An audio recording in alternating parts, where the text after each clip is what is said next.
आप में से कई ऐसे स्टूडेंट्स हैं जो अक्सर मुझसे ये सवाल पूछते हैं कि नेशनल यूनिवर्सिटीज के अंदर से अगर हम लोग एलएलएम परस्यू कर लें सर, तो हमें किस तरीके की प्लेसमेंट मिलेगी? जो हमारा पैकेज होगा सर वो कितने का होगा? क्या जो प्लेसमेंट मुझे मिलेगी उसके अंदर मेरी यूनिवर्सिटी मुझे कुछ हेल्प करेगी या फिर नहीं? या फिर सर जो यहाँ पे मैं डिग्री लेने जा रहा हूँ compared to a national university, क्या अगर मैं एक सेंट्रल यूनिवर्सिटी से या फिर आईआईटी खड़गपुर या आईएलआई या कहीं और से अगर डिग्री लेता हूँ सर, क्या मेरे को वो ज़्यादा बेनिफिशियल पड़ेगा? ये जितने आपके सवाल हैं, जितने आपके क्वेश्चन्स हैं, इनको मैं इस वीडियो के अंदर स्टेप बाय स्टेप बहुत ही कॉम्प्रिहेंसिव तरीके से आंसर करूँगा। तो प्लीज़ इस वीडियो को लास्ट तक देखिए और साथ ही में संभव लॉ के चैनल को सब्सक्राइब भी ज़रूर करिए। ठीक है? अब सबसे पहले हम लोग यहाँ पे इस वीडियो में डिस्कस करेंगे टाइप ऑफ प्लेसमेंट्स। किस टाइप के प्लेसमेंट्स आपको एक नेशनल लॉ यूनिवर्सिटी के अंदर मिलती है।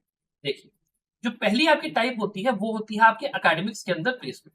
इसके अंदर आप जैसे किसी कॉलेज के अंदर एज अ फैकल्टी पढ़ाने जाते हो, जैसे आप भी कॉलेज में जब पढ़े थे तो आपको अलग अलग सब्जेक्ट्स के लिए फैकल्टीज पढ़ाती थी, वैसे ही आप जाते हो और वहां पे जैसे आप एक छोटे शहर में मान लो गए, वहां पे आपने किसी लॉ कॉलेज में अप्लाई करके एज अ प्रोफेसर मैंने कहा मुझे को पढ़ाना है, तो आपको कहो 20-25 हजार ही रुपए मिले। और वहीं अगर आप एक बड़े शहर में जैसे दिल्ली में गए या कहीं बैंगलोर वगैरह में गए, वहां पे किसी अच्छे कॉलेज जैसे सिम्बाइसिस हो गया, एमिटी हो गया या आपका गलगोटियाज हो गया, वहां पे आप जाओगे तो कहो 70-80 हजार 90 हजार मिल जाए, डिपेंडिंग अपॉन की जो शहर है वहां का लिविंग कॉस्ट कैसा है, बाकी चीजें कैसी हैं। तो डिपेंड करता है कि आप अप्लाई कहाँ पे करते हो, ये चीज बहुत इंपॉर्टेंट है। फिर जो दूसरी चीज होती है आपके टाइप ऑफ प्लेसमेंट, वो होता है आपका कॉर्पोरेट लॉ। अब देखिए कॉर्पोरेट लॉ के अंदर भी आपका एक होता है लॉ फर्म की नौकरी, आपको ये पता होगा, जहां पे आपको 10 से लेकर 15 लाख रुपए मिल सकते हैं टीयर 1 फर्म में। फिर टीयर 2 और टीयर 3 की हम लोग बाद में बात करेंगे कैसे वो सब चीजें वर्क करती है। इसके अलावा आप बात करते हो तो आपकी जो इन हाउस जॉब्स होती हैं, जैसे किसी कंपनी के अंदर, किसी बैंक के अंदर अगर आप चले जाते हो, तो वहां पे आपको समझ लीजिए 35 हजार 40 हजार से भी शुरुआत होती है, 70-80 हजार से भी शुरुआत होती है, डिपेंडिंग अपॉन की कौन सी कंपनी में, किस शहर में, कहाँ पे आपको प्लेसमेंट मिल रहा है। ये भी आगे हम लोग डिटेल में डिस्कस करेंगे सारी की सारी चीजों को। इसके अलावा जो आपका तीसरा टाइप होता है वो आपकी होती है पॉलिसी रिसर्च वगैरह की जॉब्स। जैसे आपकी कंपनीज होती है ना, अर्नस्ट एंड यंग या फिर आपकी जो बिग फोर कंपनीज होती हैं, ये आपको as a legal consultant hire करती हैं और इनका काम होता है गवर्नमेंट को इस चीज में एडवाइस करना कि आपको कैसे किसी परियोजना को चलाना है, किसी और चीज को काम करना है, या फिर प्राइवेट प्लेयर्स को भी लोग जो है एडवाइस करते हैं। तो वहां पे आपका जॉब होता है पूरा रिसर्च सब कुछ करने का। यहाँ पे अगर आप पैकेज की बात करोगे तो करीब 4 लाख से रुपए 6 लाख रुपए से शुरुआत होती है, इंक्रीमेंट होते होते 10-12 लाख तक आराम से जाता है। अब यहाँ पे मैंने आपको टाइप समझा दिया, अब मैं आपको ये एक्सप्लेन करता हूँ कि नेशनल लॉ यूनिवर्सिटीज के अंदर कहाँ पे किस तरीके की कंपनीज, किस तरीके के कॉलेजेस आते हैं, किस तरीके से प्लेसमेंट होते हैं। इसके साथ में आपसे ये कहना चाहूंगा कि अगर आप इस बार क्लैट पीजी 2026 एग्जाम की तैयारी कर रहे हैं और आपको एक ऐसा कोर्स चाहिए जहां पे आपका सारा का सारा जो सिलेबस है क्लैट पीजी एग्जाम का, जिसमें न्यू लॉज और ओल्ड लॉज वो डिटेल में कवर्ड है वीडियो लेक्चर फॉर्मेट में, आपको साथ में उसके कॉम्प्रिहेंसिव स्टडी मटेरियल भी मिल जाए, तो कि आप अपना पढ़ लो, कोई आपको और कहीं जाने की जरूरत नहीं है। अलॉन्ग विद दैट आपको 50 मॉक पेपर्स मिलते हैं जो कि सारे के सारे पैटर्न पिछले 6 साल के कवर करेंगे, जिसमें हर तरीके का वेरिएशन आपको 12, 10, 20, 6 सब मिलेगा। Along with that 100 subject wise mock paper, sectional मॉक्स आपको रहेंगे, तो जब भी आप कोई भी सब्जेक्ट पढ़िए आपको आराम से रिवीजन भी हो जाएगा। अलॉन्ग विद दैट जितने लैंडमार्क केस लॉस हैं, रीसेंट केस लॉस है 2025 तक के, पूरे आपको हम यहाँ पे अवेलेबल करवाएंगे, तो आपको कहीं और कोई और सोर्स यहाँ पे देखने की जरूरत नहीं। सारे के सारे case laws everything A to Z संभव लॉ में हम लोग को करवा के देंगे। अगर आपको एनरोल करना है तो आप इस कोर्स में 5499 के अंदर एनरोल स्टूडेंट्स कर सकते हो सेल प्राइस में। आपको बहुत ही बेहतरीन कोर्स यहाँ पर रहेगा और साथ में मेंटोरशिप भी मेरी आपको पूरी रहेगी। तो आपको जब भी मुझे फोन करके पूछना है कि सर तैयारी मुझे कैसे करना है, क्या चीजें करनी, वो भी आपको रहेगा। और अलॉन्ग विद दैट अगर मान लो इसमें मान लो डाउट सॉल्विंग नहीं है तो आपको जब भी कुछ पूछना है आप मुझसे यहाँ पे कर सकते हो। और उसके अलावा मान लो अगर आपको सब कुछ तैयार करना है, एलेट पीजी भी तैयारी करनी है, आपको सीवीटी पीजी भी तैयारी करनी 2026 में, एलेट पीजी के अलावा आईआईटी खड़गपुर, आईएलआई हो गया, सिम्बाइसिस हो गया, एएमयू हो गया, जामिया हो गया, कोई भी एग्जाम की तैयारी करनी है तो उसके लिए आप हमारा कंप्लीट रिविजन कोर्स ले सकते हो। आपको ये सोचने की जरूरत बिल्कुल नहीं है कि मेरा क्लैट पीजी का तैयारी छूटेगा, एलेट पीजी का छूटेगा। सारे एग्जाम्स का तैयारी आपका एक ही उसमें हो जाएगा।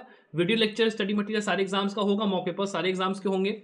फिर आपका जो क्लैट पीजी के case law study material, recent brief chapters, सब कुछ यहाँ पे आपको अवेलेबल रहेगा। तो अगर आपका एनरोल करना है 7499 में इस कोर्स पे आप एनरोल करने का डेफिनेटली सोच सकते हैं। बहुत ही बेहतरीन कोर्स आपका ये। चलिए बात करना शुरू करते हैं कि नेशनल यूनिवर्सिटीज के अंदर जो प्लेसमेंट्स होती हैं वो किस तरीके से वर्क करती है और किस पर्टिकुलर यूनिवर्सिटी में क्या हमको फंडा मिलेगा। अब देखिए जो नेशनल यूनिवर्सिटीज होती है ना, उसमें भी आपका 3 कैटेगरीज में आपने जनरली सुना होगा, कैटेगरीज हम लोग डिवाइड करते हैं। पहले होते हैं टीयर 1 कॉलेजेस, दूसरे होते हैं टीयर 2 और तीसरा होता है टीयर 3 कॉलेज।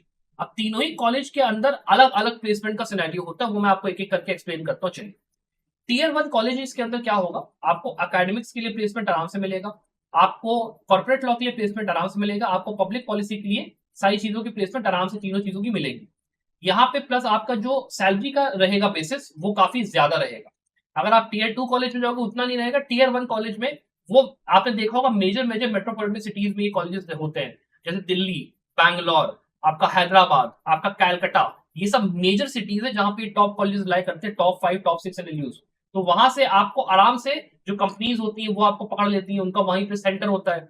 ये जो टॉप कॉलेज होते हैं वो वहीं पे होते हैं, तो वहीं के बच्चा चाहते हैं कि हमको ये तुरंत यहाँ पे मिल जाए। अब इसमें एक्सेप्शन आपका भोपाल हो गया या जोधपुर हो गया, वो कॉलेज आपके पुराने हैं, काफी वेल स्टैब्लिश है, उनके अनुमलाई का नेटवर्क बहुत ही तगड़ा है, इस वजह से उनकी प्लेसमेंट काफी अच्छी है। तो आप अगर टॉप 5 कॉलेज के अंदर या टॉप 6 जॉब कैंडिडेट मिलाकर आप जाते हो, उनके अंदर आपको प्लेसमेंट काफी अच्छी मिल सकती है। एकेडमिक्स के अंदर वहां पे कॉलेजेस हर साल आते हैं, हर साल वो लोग स्टूडेंट्स उठा के लेके जाते हैं अपने साथ। जो कंपनीज होती हैं उसमें आप ये समझ के चलिए कि कॉर्पोरेट लॉ में बीबीए एलएलबी या जो आपके एलएलबी के और कोर्सेज होते हैं उनके बच्चों को ज्यादा प्रेफरेंस दिया जाता है नेशनल यूनिवर्सिटीज के द्वारा, बिकॉज उन्होंने ऑब्वियसली बात है 5 साल वहां पे पढ़ाई करी है। जो कंपनीज है वो भी चाहती है कि पका पकाया हमको स्टूडेंट मिले जिसने कि इतने साल वहां पढ़ाई करी, उसने पूरा कल्चर सीखा, कॉर्पोरेट लॉ काम कैसे करता है। आप क्या हो, आपने केवल 1 साल अपनी पढ़ाई करी, उसके बाद आप अपना चले आए, तो वो चीज उतनी उन लोग के लिए वो नहीं होती। तो आपको अगर जॉब लग जाएगी अकेडमिक्स में, कहो आपको मिल जाए, आपको अगर लॉ कॉर्पोरेट लॉ में जाना है तो वहां पे आपको इन हाउस वाली जॉब्स आराम से मिल जाएंगी, उसमें दिक्कत नहीं होगी। लेकिन जो आपकी लॉ फॉर्म वाली जॉब होगी उसमें अगर आपको टीयर 1 फॉर्म में जाना है जहां पे 10-15 लाख रुपया मेरे को मिल रहा है, ठीक है, जैसे मान लो ट्राई लीगल हो गया या फिर आपको सैम या कैम में कहीं जाना है, तो उसके लिए आपको बहुत घिसना पड़ेगा। टीयर 3 से शुरू करते हुए एक्सपीरियंस लेते लेते आपको टीयर 1 में जाना पड़ेगा। आपको एक सीढ़ी दे देंगे लेकिन एग्जैक्टली आप वहां तक पहुंचोगे, दैट इज नॉट पॉसिबल। तो आपका ये एक पॉलिसी हो गया कि आपका पब्लिक पॉलिसी में आपको ये जॉब मिल सकती है, ये हो गया। आपको कॉर्पोरेट लॉ में जॉब मिलेगी इन हाउस काउंसिल के तौर पे या फिर आपका इसके तौर पे, और उसके अलावा एकेडमिक्स में आपको जॉब मिल जाएगी, दैट इज द होल फंडा। आपको टॉप 5 कॉलेज इसीलिए टारगेट करके चलना ही पड़ेगा without any exception.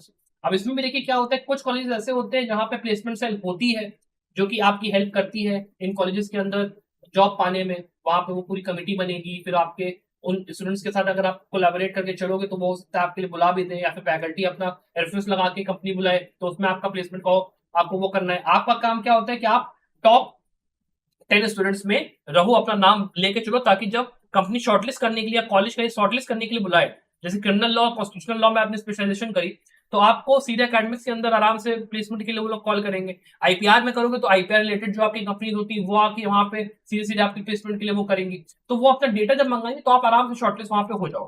That is important, वो आपका काम होता है। प्लस कोऑर्डिनेट करना प्लेसमेंट सेल कमिटी के साथ, फैकल्टीज के साथ, वो बहुत इंपॉर्टेंट होता है, उसके पीछे आपको लगना पड़ता है। That is the reality of how it probably पूरा वर्क करता है, ठीक है। लेकिन ये जो पूरा सिस्टम होता है केवल टीयर 1 कॉलेज में होता है। जैसे ही आप टीयर 2 कॉलेज के अंदर आते हो पूरी गेम यहाँ पे पलट जाती है, बिकॉज टीयर 2 कॉलेजेस के अंदर में जो आपका एलएलबी है उसकी प्लेसमेंट ही ढंग से नहीं होती है, तो एलएलएम का तो आप सोचिए मत। वहां पे आप अगर जाओगे, जैसे मान लो आप चले जाते हो किसी छोटी मोटे कॉलेज में, जैसे आप चले गए एचएनएलयू में, रायपुर में आप चले गए, और आप अगर मान लो आरएमएल चले गए या कहीं और आप चले गए सेकंड ईयर कॉलेज में चले गए, तो वहां पे आपको प्लेसमेंट का चांस नहीं होता है। आपको वो सब चीजें ऑफ कैंपस देखनी पड़ेगी कि भाई आपने डिग्री लिया, आपने नेट का एग्जाम क्वालिफाई करा एकेडमिक्स के अंदर, उसके बाद आप अप्लाई करो। मे भी हो सकता है कि वहां पे आपको वो लोग सिलेक्ट कर ले इंटरव्यू में, बड़ी बात नहीं है, नेट क्वालिफाई करके आप गए हो। लेकिन केवल अगर आप सोचो कि ऑन कैंपस हो जाएगा या फिर ऑफ कैंपस मान लो मेरे को अपॉर्चुनिटी एलुमनाई नेटवर्क के थ्रू वैसे मिल जाए, वो चीज काफी मुश्किल होगी। तो टीयर 2 में ये दिक्कत होती है। ऐसा नहीं है कि प्लेसमेंट नहीं होता है, लेकिन चीजें मुश्किल होती हैं कंपैरेटिवली। अगर आप लॉ फॉर्म्स की भी बात करते हो तो वहां पे आपको जो टीयर 2 या टीयर 3 फॉर्म्स है उसमें भी मिलना यहाँ पे काम मुश्किल होता है, बिकॉज उन कॉलेजेस का वैसे भी बहुत ब्रांड रिकग्निशन है नहीं, प्लस वहां का एलुमनाई नेटवर्क उन फॉर्म्स के अंदर जब खुद वहां पे नहीं है तो आपको भी वो कितना ही सपोर्ट करके वहां पे हेल्प करेगा। लिंक्डइन पे आप जाओगे, आप कोशिश करोगे चलो मैं ढूंढता हूँ रेफरेंसेस, आपको कम ही मिलेगा वो सब चीजें। तो आपको इसीलिए टॉप 5 कॉलेज को ही कोशिश करना है टारगेट करने का, दैट इज द फंडा, अगर आपको अच्छी प्लेसमेंट चाहिए तब। फिर आप बात जब करते हो टीयर 3 कॉलेजेस की, टीयर 3 जो आपके एनएलयूज होते हैं, जैसे आपका आसाम हो गया, जबलपुर हो गया, शिमला हो गया, चिपल्ली हो गया, इस टाइप के जो कॉलेजेस है वहां पे प्लेसमेंट नीलबटा सन्नाटा है। इसलिए क्योंकि वहां के कॉलेजेस अभी 4 हुआ, 5 साल हुआ, 6 साल हुआ खुले हुए, वहां पे अभी पूरे पूरे बैचेस जो है, जो जिन्होंने अभी एडमिशन लिया था 3-4 साल पहले, वो अभी तक पूरा पास तो हुए नहीं है। वो क्या आपको प्लेसमेंट प्रोवाइड करेंगे। आप वहां से एलएलएम कर भी लोगे तो आप ये सोचोगे कि यार चलो मैंने स्टेट यूनिवर्सिटी से एलएलएम करा था तो मेरे को एलएलयू का टैग मिल जाएगा, तो इसीलिए मैं एलएलएम कर देता हूँ for the sake of it, तो उसके लिए वो चीज ठीक है।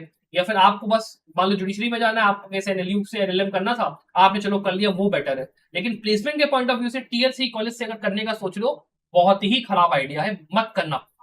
आप प्लीज मत जाना, वहां पे प्लेसमेंट आपको कुछ नहीं मिलने वाली है। ऑफ कैंपस भी जाओगे, ऑफ कैंपस से प्लेसमेंट मिलना आपको कठिन पड़ेगा, इस बात को आप लेके चलो। वरना फिर क्या होगा, आपको पीएचडी के लिए फिर किसी अच्छे कॉलेज से जाके अपना भाई देखो अपना पीएचडी करना पड़ेगा, तो ही कुछ बात बनेगी। तो दैट इज द होल फंडा बिहाइंड इट। ना कॉर्पोरेट लॉ में, ना पब्लिक पॉलिसी में, ना अकेडमिक्स में, कहीं भी जॉब मिलने का चांस यहाँ पे मुश्किल हो जाता है। Just make sure of that, ठीक है। इसके बाद हम लोग बात कर लेते हैं इस क्वेश्चन की कि सर एनएलयू से एलएलएम करना बेटर है कि किसी और थर्ड मतलब किसी उससे कॉलेज से करूंगा तो बेटर रहेगा, आईआईटी खड़गपुर या आईएलआई या कहीं और से। अब इसका आंसर ये है कि आपका जो टीयर 1 कॉलेज होते हैं, यहां से एलएम करना हमेशा प्रॉब्लम होता है वन आपको एकेडमिक्स के अंदर अगर प्लेसमेंट चाहिए, या फिर आपको कॉर्पोरेट लॉ में चाहिए, और आपको अगर पब्लिक पॉलिसी में चाहिए तो। लेकिन अगर एकेडमिक्स में आपको जाना है, आपको स्पेसिफिकली चाहिए कि मैं ट्रेडिशनल कॉलेजेस को टारगेट कर रहा हूं, तो आपकी जो सेंट्रल यूनिवर्सिटीज होती है, जैसे दिल्ली हो गया, बीएचयू हो गया, वो हमेशा एक बेटर ऑप्शन रहेगा। बिकॉज वहां पे आपको वो लोग डीप में जाके पूरे रिसर्च पेडागॉजी मेथोडोलॉजी पढ़ाएंगे, प्रॉपरली आपको रिसर्च का मौका मिलेगा, प्रॉपरली आप सीखोगे कैसे जो एक एडवांस लेवल ऑफ लॉ होता है, जो पूरा एक्सपोजर होता है, वो आपको वहां पे सीखने मिलता है। तो वो हमेशा बेटर होगा 1 ईयर एलएम से, no doubt about that. Because 1 year LM आपका 2014 से ही शुरू हुआ है, तो आप उस चीज को समझ सकते हो, 2013-14 से इसका कंसेप्ट आया है। तो it is always that particular thing. फिर कंपेयर आप करते हो आईएलआई से और उससे, तो इनकी डिग्रीज की और इनकी डिग्रीज की वैल्यू बराबर होती है। लेकिन जो आईएलआई है वो पूरी तरीके से रिसर्च बेस्ड आपका कॉलेज है, तो वहां पे आपको एकेडमिक्स में तो हेल्प मिलेगी, लेकिन कॉर्पोरेट लॉ में आपको कोई हेल्प नहीं मिलेगी। इस चीज की गलत फहमी मत रहना। अगर आपको केवल एकेडमिक्स के अंदर है तो आईएलआई बेटर है, आप जा सकते हो। टीयर 1 कॉलेज आईएलआई की डिग्री मतलब बराबरी पड़ती है, लेकिन वैसे आपको नहीं जाना चाहिए। फिर जब आईआईटी खड़गपुर की बात आती है तो केवल इंटेलेक्चुअल प्रॉपर्टी राइट्स के लिए आईआईटी खड़गपुर है, बाकी सारी चीजों के लिए वो उतना अच्छा नहीं है। आप इस चीज को समझ लीजिए। फिर कंपेयर आप जब उसको करते हो टीयर 2 कॉलेज के साथ, तो टीयर 2 कॉलेज वर्सेस इनके बीच में आप डीयू बीएचयू और आपका जो आईएलआई है वो टीयर 2 कॉलेज से लाख टाइम बेटर है। आप वहां पे जाकर अपना एलएम करिए। अगर आपको कॉर्पोरेट लॉ के अंदर प्लेसमेंट चाहिए तो आप टीयर 2 कॉलेज में जीएनएलयू में या कहीं और आपको जाना तो आप जा सकते हो, वहां पे मैं रिकमेंड करूंगा। GNLU is a very very good college, लेकिन उसके अलावा आई विल नॉट रिकमेंड कि आप जाओ प्लेसमेंट के लिए।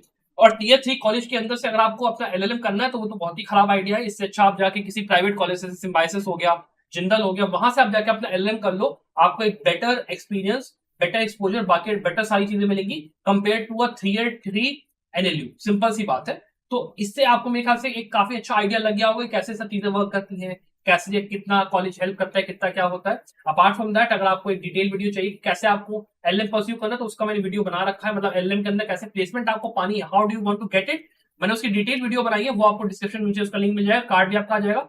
Apart from that I wish you the very very best of luck for your success. Bye.